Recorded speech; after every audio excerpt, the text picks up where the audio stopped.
சென்னை பல்கலைக்கழகத்தில் 2 ஆண்டுகளாக பட்டமளிப்பு விழா நடைபெறாததால் மாணவர்கள் பாதிக்கப்பட்டுள்ளது குறித்து புதிய தலைமுறையில் ஒளிபரப்பான செய்தியின் எதிரொலியாக பட்டமளிப்பு விழாவை விரைந்து நடத்த அனுமதி அளிக்க வேண்டும் என தமிழக ஆளுநர் ஆர்.என். ரவிக்கு உயர்கல்வித்துறை கடிதம் எழுதியுள்ளது. சென்னை பல்கலைக்கழகம், அண்ணா பல்கலைக்கழகம் உள்ளிட்ட 5 முக்கிய பல்கலைக்கழகங்களில் துணைவேந்தர் பதவி இன்னும் நிரப்பப்படாமல் இருக்கிறது. சென்னை பல்கலைக்கழகத்தை பொறுத்தவரை சுமார் 50,000 மாணவர்கள் பட்டம் பெற முடியாமல் தவித்து வருகிறார்கள். கிட்டத்தட்ட 2 ஆண்டுகள் ஆகிவிட்ட நிலையில் பட்டமளிப்பு விழாவை விரைந்து நடத்த வேண்டும் என்று மாணவர்கள் வலியுறுத்தி வருகின்றனர். மாணவர்கள் சந்திக்கும் பிரச்சினை குறித்து புதிய தலைமுறை விரிவான செய்தியை ஒளிபரப்பியது.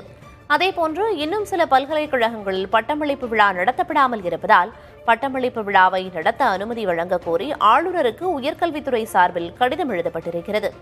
ஆளுநர் விரைவில் பதிலளிப்பார் என தகவல் வெளியாகியிருக்கிறது.